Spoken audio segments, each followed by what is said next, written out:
शुरुआत करते हैं थोड़ा निवेश के गणित की समझाइश के साथ। जी हाँ, अगर आप इस तरह के निवेशक हैं जो कि कम जोखिम लेना चाहते हैं और फिलहाल मौजूदा समय में आप इकोनॉमी की पूरी तस्वीर समझना चाहते हैं, महंगाई की तस्वीर समझना चाहते हैं, क्योंकि उसके मुताबिक आपको अपनी ब्याज दर जो आपको फिक्स इनकम में मिल सकती है उसका गणित, उसका आकलन करने में आसानी होगी।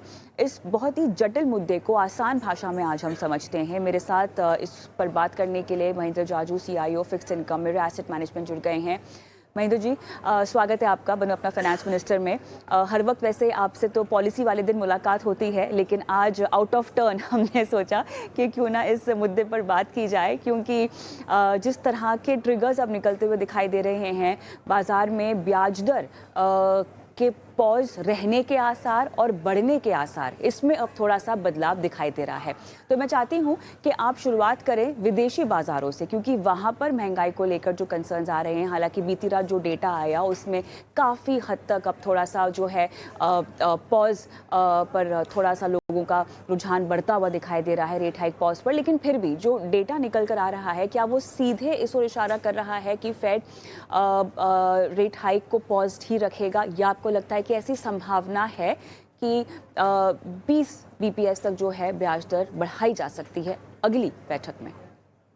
देखिए, अभी जो लास्ट पॉलिसी के बाद फेडरल रिजर्व के जितने स्पीकर्स ने बोला है, उनका बहुत ही कॉन्ट्राडिक्टरी थोड़े स्टेटमेंट है। कुछ जो स्टेट गवर्नर्स हैं, वो बोल रहे हैं कि शायद और रेट बढ़ाना चाहिए, और कुछ शायद इस पक्ष में है कि शायद फेड अभी के लिए एक बार पॉज़ पे जा सकता है। तो जो सबसे ज़्यादा महत्वपूर्ण कमेंट या गाइडेंस जो हमको मिला, वो जैक्सन होल में लास्ट फ्राइडे को जेरोम पावेल ने खुद अपने स्पीच में कहा कि डाटा के ऊपर डिपेंडेंट है, लेकिन उन्होंने इस बात से इनकार नहीं किया कि इस बार शायद अगले मीटिंग में फेड पॉज पे जा सकता है। सो मुझे लगता है कि जो इनकी मीटिंग होने वाली है अगली सितंबर में, उसमें फेड शायद पॉज पे रहेगा और रेट हाइक नहीं करेगा।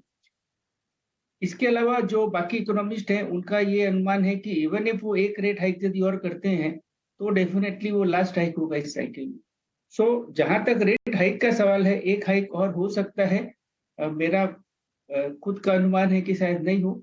लेकिन जो मार्केट जिस समस्या से या जिस इश्यू से डील कर रहा है, वो ये कि अब इस वक़्त ऐसा कोई भी अंदेशा या सिग्नल सेंट्रल बैंक्स की तरफ से नहीं आ रहा है कि वो जल्दी से कुछ हम रेट कट एक्सपेक्ट कर सकते हैं। तो आपने देखा होगा कि पिछले 3 महीने, 4 महीने पहले जब अ, बी फिक्स्ड इनकम की बात होती थी, तो हर एनालिस्ट या फंड मैनेजर कहीं न कहीं ये बोलते थे कि मार्केट इज़ प्राइसिंग इन कि जुलाई में, अगस्त में, दिसंबर में एक पिवट हो जाएगा फेड का और रेट कट होने चालू हो जाएँगे। लेकिन वैसी अभी कोई सिचुएशन दिख नहीं रही है। जो इकोनॉमिक डाटा आ रहे हैं, जो ग्रोथ नंबर्स है जीडीपी का या जो इन्फ्लेशन नंबर है, उससे कहीं ऐसा कोई गुंजाइश नहीं दिखता है कि फेड रेट कट कर सके। और मार्केट ने, आपने देखा होगा कि यील्ड कर्व बहुत इन्वर्टेड था, तो वो जो एक्सपेक्टेशन था कि रेट कट हो सकते हैं अक्टूबर में या दिसंबर में या मार्च में, वो एक्सपेक्टेशन अनवाइंड हो रहे हैं मार्केट में। दूसरी चीज़ है कि जो ग्लोबल सेंट्रल बैंक्स हैं, वो अपने रिज़र्व्स डाइवर्सिफ़ाई कर रहे हैं। तो डॉलर होल्डिंग जो है ग्लोबल मार्केट में, वो कहीं न कहीं डाइवर्सिफ़ाई हो रही है। नए-नए ट्रेड पैक्ट अनाउंसमेंट हो रहे हैं, जहाँ पे बायलैटरल करेंसीज़ में लोग डील करना चाहते हैं। तो डॉलर की जो डिमांड है या जो ट्रेज़रीज़ की डिमांड है, वो कम आ गई है।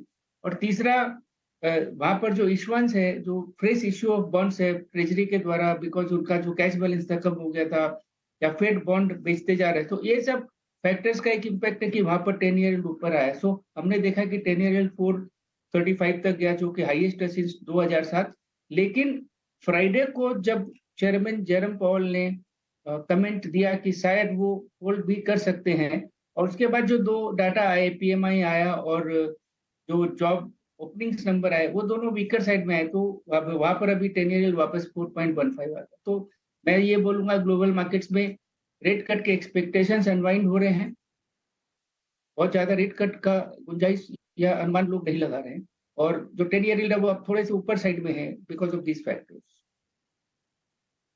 बिल्कुल, आपने सही बात कही क्योंकि इस कैलेंडर ईयर की शुरुआत में जब आपसे ये बात हुई थी और जिस तरह का समीकरण बन रहा था, यही संभावनाएँ थी कि इस साल के अंत तक जो है थोड़ा-सा हमें ब्याज दर में कटौती हो सकता है कि दिखाई दे। बट जिस तरह का डेटा आया, जिस तरह कहानी बदली, अब थोड़ी-सी संभावना कम दिखाई दे रही है। लेकिन महेंद्र जी, अगर मैं भारत के संदर्भ में बात करूँ, तो क्या चिंताएँ आपको ज़्यादा लगती हैं?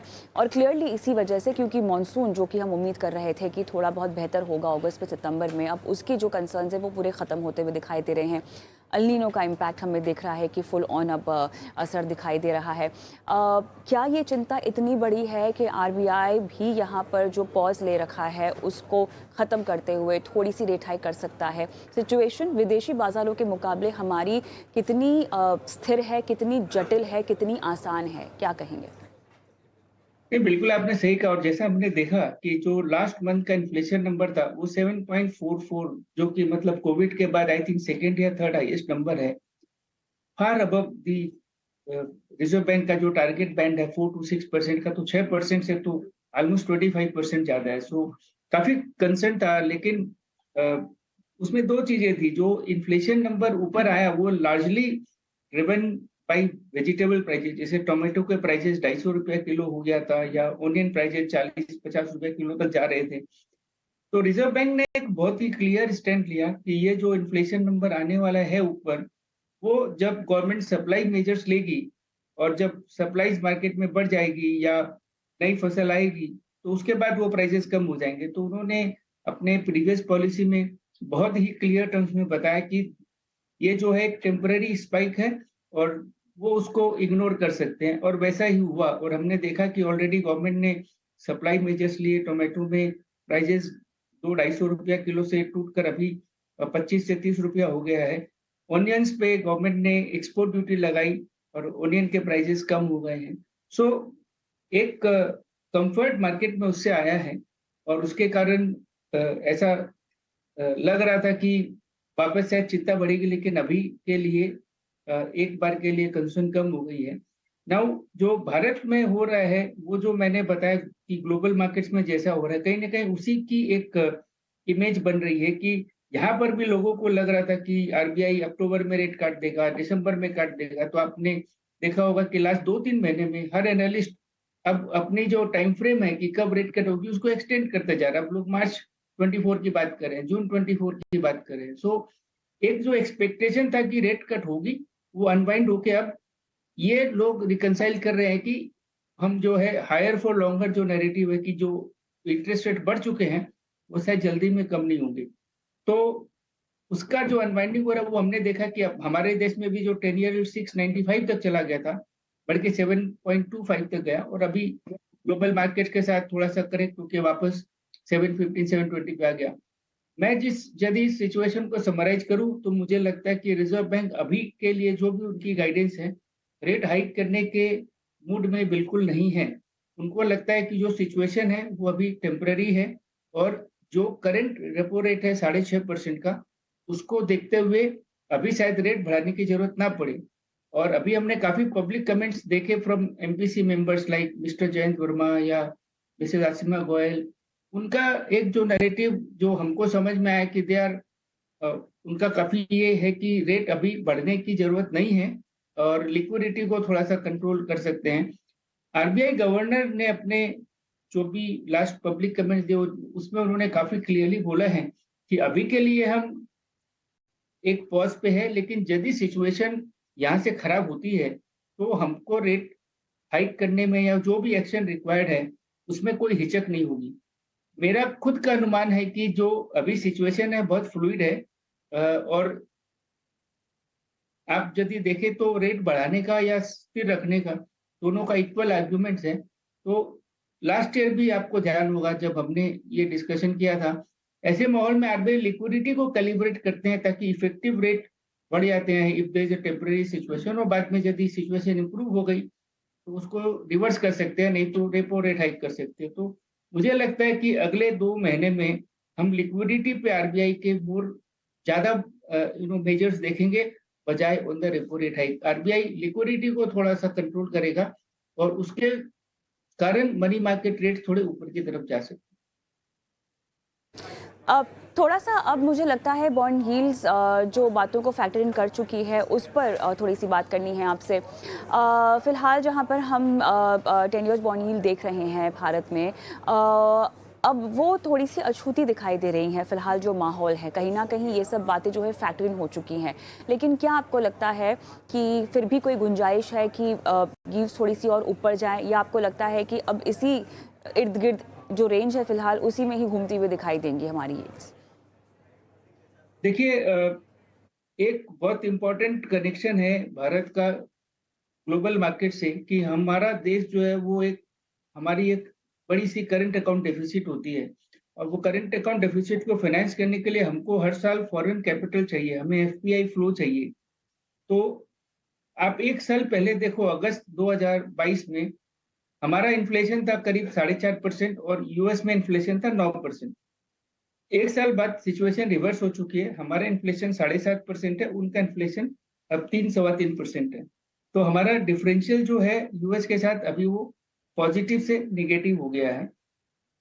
इसके बीच में यूएस ने में फेड ने करीब $1 ट्रिलियन के जो बॉन्ड्स है वो क्वांटिटेटिव टाइटनिंग के थ्रू बेच दिए मार्केट में, तो उतनी लिक्विडिटी ग्लोबल मार्केट से विथड्रॉ हो गई है। अभी जो हम ट्रेंड देख रहे हैं कि जो इक्विटी मार्केट में थोड़ा-सा कहीं न कहीं एक प्रेशर दिख रहा है वैल्यूएशन का या हायर इंटरेस्ट रेट का, जो मैंने बताया कि हायर फॉर लॉन्गर सिनेरियो को जो मार्केट रिप्राइस कर रहा है। तो वो सबको देखते हुए भारत जो है वो ग्लोबल मार्केट से अछूता नहीं रह सकता और हमारे ग्लोबल मार्केट्स में क्या वो उसको हम इग्नोर नहीं कर सकते। एट दिस पॉइंट आरबीआई ने एक बहुत क्लियर स्टैंड लिया कि हमारे डोमेस्टिक फैक्टर्स ज़्यादा इम्पोर्टेंट है और उसके ऊपर पॉलिसी निर्धारित होगी। लेकिन यदि ग्लोबल मार्केट्स में और कुछ तनाव आता है या और कुछ अस्थिरता आती है, तो उसका असर हमारे मार्केट्स में देखने को मिलेगा।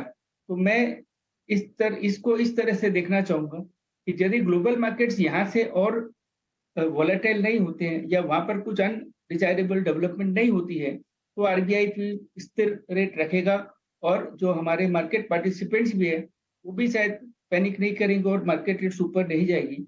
लेकिन यदि ये सिग्नल मिलेगा कि ग्लोबल मार्केट्स में और थोड़ी-सी अ, नेगेटिव डेवलपमेंट है, तो उसका इम्पैक्ट हमारे यहाँ पे दिखेगा। अ, मेरा ऑन बैलेंस ये अनुमान रहेगा कि अभी के लिए जो हमारा 10 ईयर यील्ड है, वो रेंज बाउंड रहेगा। 7.20 से 7.30-35 के बीच में रहेगा और उसके बाद वी विल सी कि क्या नए डेवलपमेंट। तो महेंद्र जी, जो दर्शकों को भी जानने में दिलचस्पी होगी वो ये है कि फिक्स डिपॉजिट की दरें क्या आगे और बढ़ सकती हैं? कि फ़िलहाल जितनी बढ़ी हुई दिखाई दे रही हैं दरें, और बाकी डेट में जो उनके पास निवेश के विकल्प हैं, उन्हीं का फ़िलहाल इस्तेमाल कर देना चाहिए। फिक्स्ड डिपॉजिट रेट्स तो काफ़ी बढ़ चुके हैं और हमने ये बार-बार ट्रेंड देखा है कि जब मार्केट रेट्स ऊपर जाते हैं, तो बैंक्स फिक्स्ड डिपॉजिट रेट उस प्रोपोर्शन में नहीं बढ़ाते हैं। उस जब रेट्स ऊपर जाते हैं तो बैंक्स को अपने लोन रेट बढ़ाने में, हाउसिंग लोन रेट है या व्हीकल लोन है, उसका इंटरेस्ट रेट बढ़ाने में ज़्यादा इंटरेस्ट होता है बजाए कि फिक्स्ड डिपॉजिट के रेट बढ़ाएँ। लेकिन जब मार्केट में रेट नीचे जाते हैं, तो जल्दी से फिक्स्ड डिपॉजिट रेट कम कर देते हैं बिकॉज़ ये उनका बिज़नेस है। और जो म्यूचुअल फंड है, उसमें जो भी मार्केट रेट रहती होती है, वो रिफ्लेक्ट करती है।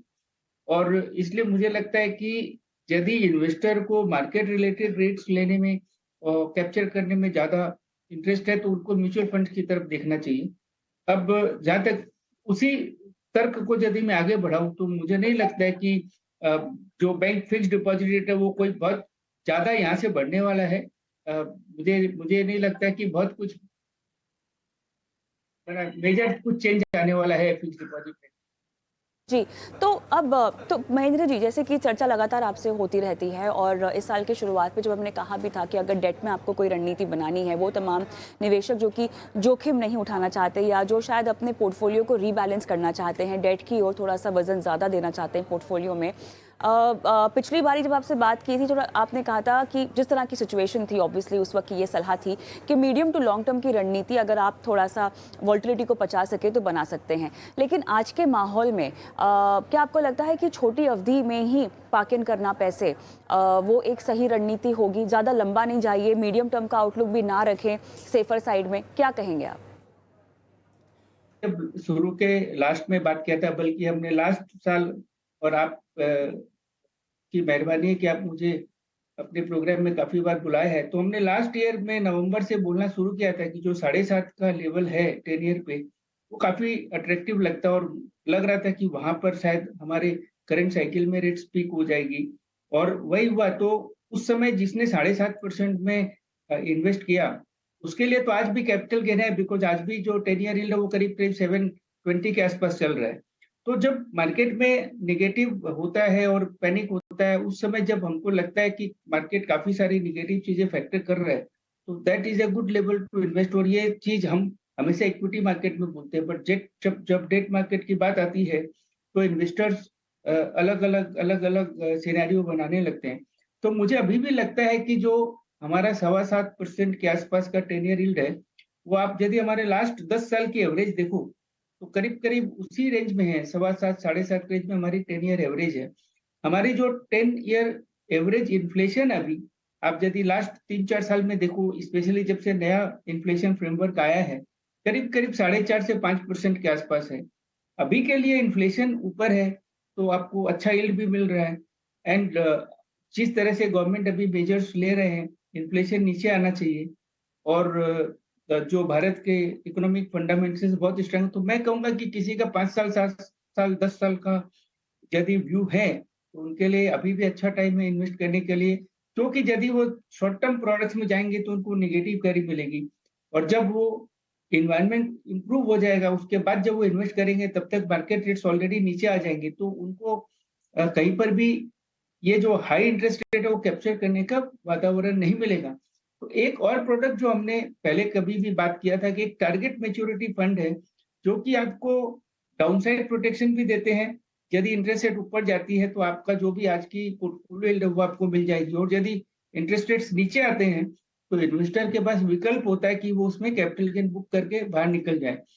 तो क्या हुआ कविता जी, कि जब ये मार्च में डबल ये जो इंडेक्सेशन बेनिफिट है डेट फंड में विथड्रॉ हुआ, उसके बाद हमने देखा कि सडनली काफ़ी कुछ डिसअपॉइंटमेंट आ गया। ऐसा लगता है कि बस डेट में बहुत बड़ा कोई चेंज आ गया और अब कुछ बेनिफिट नहीं रहा।